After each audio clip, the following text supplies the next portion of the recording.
In this video, I will try to give flow of PMP, how things passed, what are the things you must know, and how to identify where you are in the journey of PMP.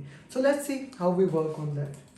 The first thing in the journey of PMP is basically you get a project charter at your hand.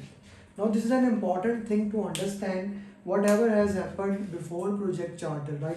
We have made business case, benefit management plan, okay, and before that need assessment. These things are before the project charter, and although project manager may be responsible within that, they are not the responsibility of the project manager.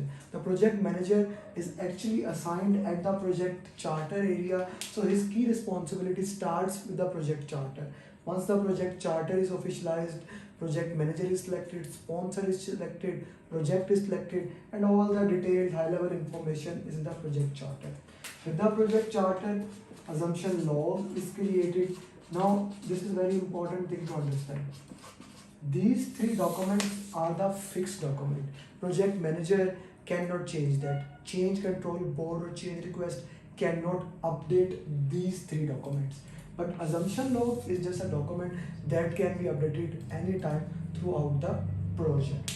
So that's assumption log. As soon as this is done, the project manager start sharing the project charter with the identified stakeholders, and we start making stakeholder register. This is the first step. Charter is approved, share with the key stakeholder, start making stakeholder register. A very important thing to do.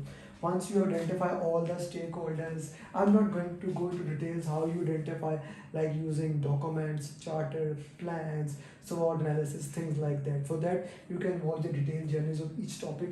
But you identify the stakeholder register, you categorize them to power, interest, salience model, stakeholder cube, uppers, downwards, sideways, all things. Once you have done that, then you make stakeholder engagement matrix. Stakeholder engagement matrix. Once you have made the stakeholder engagement matrix, the next thing, understanding the current engagement level of stakeholder and the desired engagement level of stakeholder. The next thing is basically making a stakeholder engagement plan. So in my opinion, stakeholder engagement plan is the first thing that you do. Acha, one more thing, if I put initiation ends here. This is the initiation domain. If I also can give in the form of process group, initiation ends here. Once you make stakeholder engagement matrix, and then stakeholder engagement plan, planning has started. Now we are making all the plans. We will make all the plans, and then we will add those plans into project management plan. So I'm gonna give, in my opinion, how these plans are made. Once the stakeholder engagement plan is made, in correspondence, we also make communication management plan. So communication management plan is all about right information, right time to right people to have right impact. So we make communication management plan to satisfy the need of the stakeholders. That's it. To see how these stakeholders are going to be satisfied. What format we need to communicate to them. What tools we need to do. Stakeholder engagement plan is all about what are the strategies we need to satisfy the stakeholder. Communication is right format, right time, frequency, things like that. So we make communication management plan and we send it for approval. Now the third plan that is being made in correspondence is resource management plan. Okay, resource engagement plan, resource management plan. How do we identify the resource? What are the types of the resource? Physical resources, virtual resources. Right now, PMP is very heavy on virtual resources. Of course, the Tuckman ladder plays a great role here. It is productivity, time, forming, storming, norming, performing, and journaling. Okay, so we make the plan according to that. In the resource management plan, we identify the RISI, what are the responsibility, accountability, consult, inform. We identify the physical resources. Actually, we do that informing. Do we need physical resources or virtual resources? If we want physical resources, what are the challenges like accommodations, providing food and utilities, bus. If we want virtual resources, how we are going to challenge the global time zone issue, what time is it there, what time is with you, how we're going to manage the video issue, the background noise. Every family has a background noise, their kids can be there, someone's house can be on the near the road, near the place where the like airports or the railway station, the sound can go. So we identify the virtual challenges and we handle them accordingly in the forming stage. We identify what are the types of the skills we require, we provide them, we make team charter. Actually team make the team charter ground rules, but we facilitate that. Here the stage is more of a forming stage. So we identify all these things in the resource management plan. Interestingly, resource management plan actually happens before forming stage or till forming stage. So once the resource management plan is done, all the information is done, we give it to approval. All other things will come in execution, and I'll get back to the document later in execution. Once the resource management plan is being made, we start making the plan of quality. Now quality management plan is being made here, considering what are the standards we are going to follow, what are the tools and techniques we are going to use, what will be the cost of quality, cost of conformance, non-conformance, what standards like benchmarking we use, what are the techniques we are going to make, and we also make, in addition to quality management plan, quality matrices. What are the KPIs we are going to measure in this process? So KPI matrix is also being measured in this process. So now quality plan is being made, things are being made. Then now we go towards the risk. Of course, now risk plan and stakeholder is more of an iterative plan. We keep on doing that, but initially we make risk management plan. Risk is a very heavy on our planning phase. We make a risk management plan which defines the tolerance of the stakeholders, which define the knowledge seekers, hours, which defines how, what are the matrices you are going to use for probability and impact, what is the threshold of the stakeholders, past registers, and we make a risk management plan. Now all the steps have only one processor, but here in risk management plan, once the risk management plan is made, we identify the risk. We start identifying the risk through all the tools and techniques, SWOT, assumption analysis, pestle analysis. Once we identify the risk, we put all of them in risk register with this potential honor and potential response. Then we rank them qualitatively, probability and impact, low, medium, high. Then if needed, quantitatively, like giving the number of those risks. And then we put plan risk response. What are the responses for each risk? What are the responses? How you are going to tackle this particular risk in a particular fashion? So we see plan risk response both for positive and negative risk. So once we make plan risk response, it actually update all the plans, even the plan scope, schedule, cost, which we'll make later. It update all the plans once plan risk response is updated, because as a result you need to put a contingency reserves, the reserves for identified risk, then you need to put management reserve, the reserves for unidentified risk. So everything need to be put it here. So risk management plan is made. Now we make scope management. Scope, we went to the scope domain. So first we may make requirement management plan. Requirement management plan defines how the requirements will be collected, defined, and we collect all the requirement through various tools, prototype, context diagram, focus group, and we make requirement documentation, classification of requirement into functional, non-functional, stakeholder solution, and requirement traceability metrics. The metrics that track the requirement from start till end, everything is written in here. Are very important to documents. So requirement management plan helps this thing. Once this is done, then we use scope management plan to define project scope statement. Like we have collected all the requirements. Now we put the filter on those requirements and we get project scope statement from there. Okay, project scope statement. What is in the project, what is outside the project, what are the assumptions, what are the constraints, everything must be mentioned in the project scope statement. Understand this thing. If something is not in the project scope statement, we don't make that. Okay, because that is things that go to scope baseline. So we use product divisions, decomposition, value engineering, cost analysis to make project scope statement. Then we divide the project scope statement into work, like we divide the deliverable into WBS. Okay, things like this, and we make WBS dictionary. We get it up to project scope statement WBS and WBS dictionary, and that is basically we have our first baseline, scope baseline.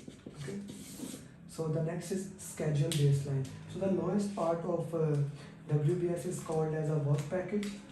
Okay, so this is basically scope baseline is made in a scope management plan, requirement management plan, and scope baseline. These are the things planning from scope. Then we go with the schedule. In schedule, we make schedule management plan that defines the tolerance, which software you are going to use, things like that. Then we divide the work package into activities, activity list. We sequence those activities. We put the dependencies, mandatory, discretionary, internal, external. We see what are the logic between them. Finish to start, start to start, finish to finish, start to finish. And we make precedence diagramming methods, like things like that. Like activity A, B, C, D. This is basically precedence diagramming method. We calculate this duration through analogous estimation, parametric 3-point bottom-up estimation. We calculate duration, we form critical path method, and we calculate the durations of each activity. We add that, we get our schedule baseline, project schedule, schedule data, things like that. And schedule baseline is output here, basically the main thing in the planning area of this one. Then we make a cost plan. We make a cost management plan. Through cost management plan, we estimate all the cost of each activities, and we get our cost baseline. Remember this thing, that in cost, basically in cost, activity cost plus contingency reserves are added. In project budget, management cost, management reserves are also added. So that's a little bit different. I hope you understand this. Once all this is done, then we identify what are the work we can do inside and what are the work we need to do outside. We need the work from outside. So make or buy decisions. So we make procurement management plan. Okay. So make or buy decision is made. Should we make it? Should we buy it? If we decide we want to go for buy, then we see, okay, what we should buy from outside, what are source selection criteria, what type of contract we have, depending upon the scope. If scope is fixed, we go with the fixed price contract. If not, then cost reimbursement or time and material. We select the contract, we go procurement phase, procurement strategy. As a result, we make procurement management plan and procurement statement of work. So this all things, if I use green marker just to differentiate from stakeholder engagement plan, all these things happens in planning domain. All these things, all the plans are being made in planning. So just for a review, just for a sequence, we started with the stakeholder engagement plan, then we made communication management plan, then we made resource management plan. Then these three plans are made in sequence. Then you can either make scope, schedule, cost plans, and according to that you make quality plans, and with parallel you make risk plan. But procurement is always done after we have a scope plan at our hand, because from there we understand what are the things we need to do and what we can do inside and what we can do outside. So once this is done, the next thing, like all these plans goes into one comprehensive plan that is called as project management plan. Once the project management plan is made, we give the project management plan to the sponsor, to the steering committee, stakeholder. If they approve the project management plan, now we are ready to work. Now we do kick-off meeting, especially in a kick-off meeting. I'm writing it more of a predictive way. In Agile, we work in Scrum, so maybe I'll give a little bit hint of Agile also. Achha. Then we move to the next thing, project management plan. We start working on the project management plan. So when we start working on the project management plan, what is happening here? Let me go back to the initial phase. So as we we are implementing project management plan, the first step is basically here to get the team, to identify their needs, to train the team members, to make up them a proper team. The goal is when we start execution, the team goes from forming to performing, but actually it never happens. The team passes to the phases. First the team goes to storming, we need to coach them, then they go to norming, then go to performing. So we train the team member, we identify their needs, we see what are the things that we need to work with the team members, how we can promote them, how we can work each other, and the team moves. Once the team moves from performing stage and norming, and the team will identify their needs, what are the needs of the team. As a servant leader, we act like a servant leader to train that team in the best possible way. We identify the training need, train them, measure the objective, and keep on doing that. You see, at any time, at a different cycles, the team will need different things. So we need to provide those training needs to the team members. Okay, so we are managing the resource, and as we are managing the resource, these resources will implement quality management plan. Okay, merging the process, doing the audit of the quality, and making sure we are doing the right deliverables which are being produced in execution. They go, these quality people, they, let me put a hat on there because they are quality people, they go and they make sure that the deliverables that are being produced are of quality. They are auditing them using checklist and quality management plan reference. So work performance data, the raw information is being produced. Of course, we are execution issues will occur, issue log will be produced, and the most important thing that we are working on, deliverable, which quality team has more focus on, that is being produced. And as we are working, we are also writing lessons learned. We are collaborating, we are working together, and we are trying to implement the lesson learned which have been done. And these team members, the resource which we have, they are also checking the risk, and if a trigger of any risk occurred, they implement the risk response plan. Okay, they implement the risk response plan. Implementation is also kind of their responsibility to make sure that those things are falling in the right place. They are also implementing, because that's of a resource, communication management plan, communicating with the stakeholder, making sure right information goes to the right person at the right time. The managed communication, put it in the right way, is the post office of the project. All the communication that happens to the project comes to the managed communication and moves out through the managed communication. So we do the managed communication in this way. So the managed communication occurs here, communication comes here, we do it through the managed communication, and we kind of keep on doing that, keep of producing information to the people. So the communication comes, we do that. We are doing communication only for one purpose: manage stakeholder expectation. We are making sure the stakeholder current engagement level and or desired engagement level is according to our requirement. So we are doing that. So in the meanwhile, the team is also having a team, or a project manager is also having discussion with the procurement team, having a discussion with the procurement sellers. They are having agreement with us. They are having a, what to say, bidder conference. Yes, they are having a bidder conference with the sellers, and from there, from the shortlisted sellers, they select the sellers, and of course the procurement department does all the negotiation with them. Project manager does not do. So to put in summary, what are the things, and all these things are in execution.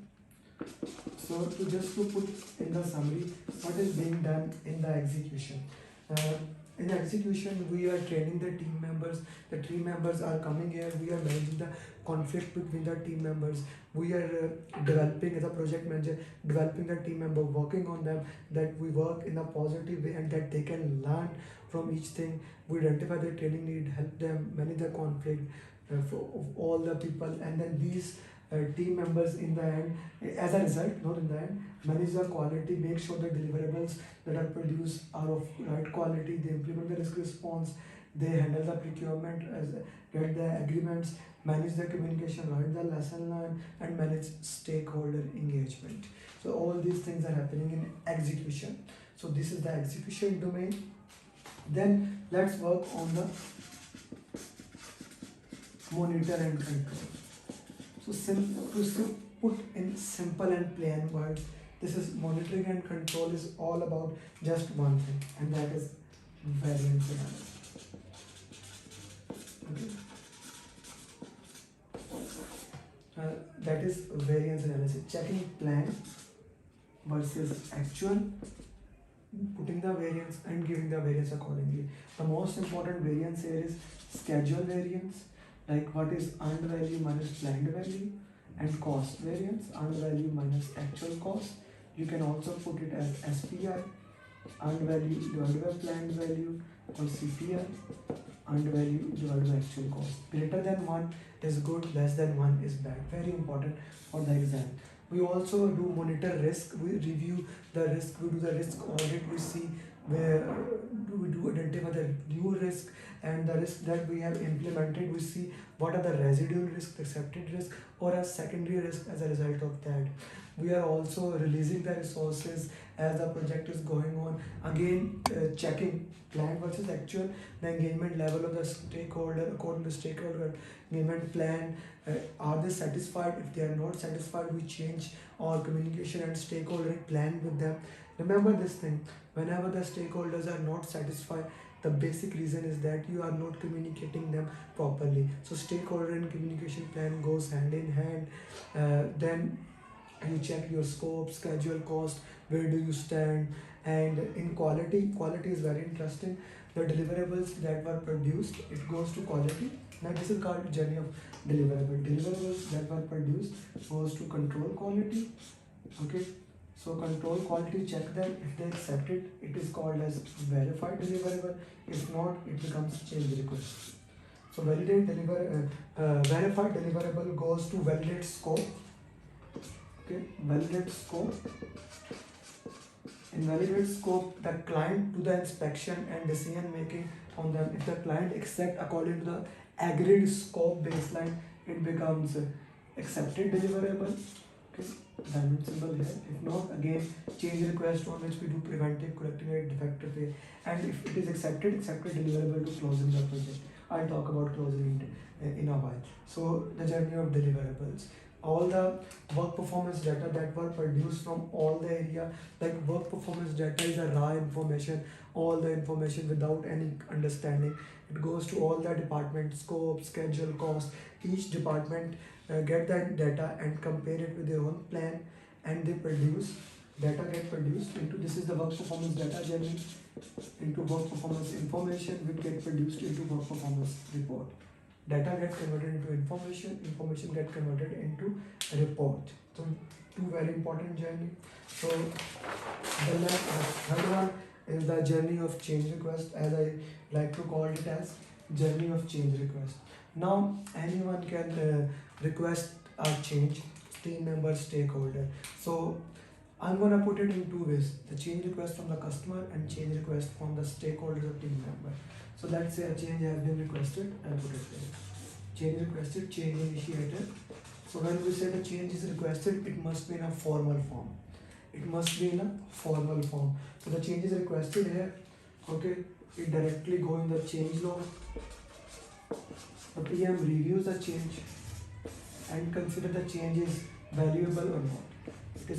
Is it affecting the deliverable, valuable or not? If not, we give the notice. We update the we provide the notice and we update that. If yes, if the change is valuable, yes, we start doing analysis on that, a detailed analysis. After detailed analysis, the project manager check whether he can approve the change request. It lies within his authority, or he goes to change control board. The change is low, medium, or he also needs sponsor for that. This is the change control board without sponsor, this is a sponsor. If the change is very high, then we involve the sponsor. Once the change is approved, again if the change is denied here, so we say no. If the change is approved here, we build the change, update the change log, we communicate to everyone, change is there. This happens in this step. Build it, like balances the scope baseline, change, update the change log, communicate. We then, once this is done, we implement the change request. Communicate to everyone, and again rebalance the project, and we keep on doing that. So this was change requested from anyone, not the customer. If the customer requests the change directly comes to the PMS this area. It does not check whether this change affect the deliverables or not. The customer says he directly checks the change.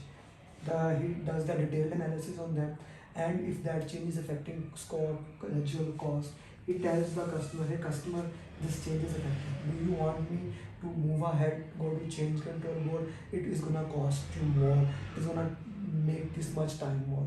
The customer says yes, go ahead. Then the same process will follow. So this is how the change happens in a predictive environment. Now let's say this environment was agile. If this environment was agile, I'll come to the basis of agile in this video. So if the change is agile, the change directly goes to the product owner. He put all the changes in the product backlog, and with that, stakeholders and all the people, he put them as high value, high risk. If that change becomes at high value, it goes and it is proceeded in the next sprint. If it is low value, it is still in the product backlog. All the changes must come and we put them into the product backlog, but they are worked according to their priority. Now this is all about monitoring and control. Finally, the last thing is closing of project. Okay, so closing of project is you have all the accepted deliver that comes to all the project plan, business documents, procurement documents. One more thing. In the procurement, in the procurement domain for monitoring and control, you inspect the deliverables. If the deliverables are not according to your agreement, then you try to negotiate with them, try to get an agreement. If you cannot get an agreement, you try a mediator. You try to do what is written in the contract. If not, then you go to the court. You try to close all the procurement clause before going to closing the project. But if the procurements are not closed, we can come to the closing of the project. We can come to that area. So we are in the closing, the procurements are there, everything is there. The accepted deliverable get converted into final product that is being shifted to the people. We start writing final report. We start writing lesson learned register. We start writing project update document. Once all the lesson learned registers are written, they are updated. It goes to lesson learned repository. Project documents are updated. It goes to archive.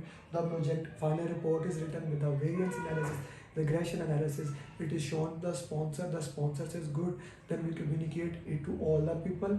Once we communicate it, then we start releasing the team, start doing the administrative closure, release the resources, close the contract, and celebrate the success. Celebration of success is the part of this domain. This is an important thing. So this is all about the flow of PMP. My goal through this video was to give you the flow of PMP. Now if we just give in a quick way the flow of agile, I'm not gonna go with the 4 values. I hope you know individual and interaction over processes and tool, customer collaboration over contract negotiation, responding to change or following up plans, working software or comprehensive documentation, and teams are co-located. We want the cross-functional team. We want the team. The team is everything. The 3 roles are important: product owner, scrum master, servant leader, and development team. So the most of the dominant structure is like the most important thing about agile is you need to have a servant leadership mentality, that the person, he shields the team from all the problem, he helps the team, he is for the team. Even if a problem occurs with product owner and the team, he is with the team, he is guiding the team, having a father mentality, identifying the training need, helping them, giving them caves and common, giving them an area where they can have a burn down, burn up chart, information radiator, co-locating the team, helping the teams. All these are a servant leadership mentality. Agile mindset. Agile says that we have a cross-functional team. Agile says that we deliver the team incrementally as well as iteratively in parts. We respect the customer. Whatever the change the customer asks, we provide them the change. At any time the change can happen. We have to harness change for the value of the customer. The teams are most important. Customer is most important. That's more of an agile mindset as compared to predictive mindset. So few things about the Scrum, who has inspection, transparency, and adoption as the principles or the mindset. Whenever the requirement or the user story comes, we know 3C. We write the user story in card, we have conversation, confirmation, and we know the invest acronym of the user stories. All the user stories must be independent, negotiable, valuable, estimable, smallable, testable. All the user stories, product owner basically gets all the user stories from the stakeholder, sponsor, and put them into the product backlog. Okay, once all the user stories are there, okay, A, B, C, D, E, F, G, H. He goes back to the sponsors and asks them, hey, why don't you rate the user stories high value, high risk using Moscow technique? Must have, should have, could have, would likely to have, dot point, monopoly, voting. So all those things he put the product backlog as high value, high risk. Okay, product owner does that. It's his responsibility. Understanding the thing, understanding about the product. Then the development team comes, Scrum Master comes, we have sprint planning meeting, in which basically in the first sprint planning meeting we basically put the story points on all these things. Story points can be put by using various techniques like ideal days, ideal odds, affinity estimation, small t set, large, medium, or Fibonacci series, that 1, 2, 3, 5, 8. In order to get consensus on all these three techniques, we use planning poker and we use wide band Delphi. Once we have reached the consensus on the story points that we are using, so we put story points on them. I'm just putting 3 points: 5, 8, 3, 15, 6, 1, 5, 8. So once we have put the story point on it, the team gives that we can complete this much work in our first sprint. That is estimated velocity. Velocity is the number of story points you can do. Story point is the effort required to complete a user story. So we said what is our velocity. We provide them the velocity according to our velocity. Let's say we put the velocity of the first is 15. So this will come here 5 plus 8, 13, 13. 13, and then we cannot use any of them, and this will come here A5, B8, F1. So we'll say okay, we'll complete this much work. So we communicate the sprint. This becomes sprint backlog, product backlog. This product backlog, this is sprint backlog. Okay, we tell them okay, we are gonna do this thing, and we share the sprint goal to all the stakeholders. Then we start working on it. Then we also decide the length of a sprint. Normally it is 1 to 4. Let's say it is 2 weeks. We do daily stand-up in which the Scrum Master, the development team asks 3 questions at the same location, correlated area for 15 minutes. 15 minutes is important here. What we did yesterday, what we are going to do today, is there any impediment, roadblocks? We discuss those things, and we have information radiator, burn up chart, task board, Kanban board, whichever work in progress limitation. Once the sprint is completed, we go into sprint review, where basically we show them what we have done. So we have a definition of done, a checklist that we use to see what are the user stories have been completed. A user story has to be completed 100%, otherwise it is not accepted. Agile does not consider 99%, it considers 100%. So we go through the definition of done, all the things are there, then the customer have their acceptance criteria, again their checklist. Once they match that, the product is accepted, it goes into release. If not, it goes back into product backlog. A new requirements can be added. Stories are accepted or rejected. New requirements can be added, and product backlog is reproduced, which is called as refinement of product backlog or grooming of product backlog. Once the team is gone, once the sponsor is gone, everyone is here in the meeting. We have sprint retrospective to see how we are doing, what are the things we can do. So we review ourselves, what we did good, what we did bad, how we can improve. 5 stages: set the stage, in which we clarify why we want to have gather data. We gather all the data, we generate insights, root cause things, and we decide 1 or 2 improvement, and close the retrospect. So that's a scrum that you need to understand for your PMP exam, and that's the entire flow of PMP. I hope this video has been useful for you, and in the minimum possible time I gave a right flow in which you, and that was a missing piece you need for your PMP exam. Thank you very much for watching. If you have not subscribed to our channel, do subscribe it. My commitment to YouTube is increasing on day by day.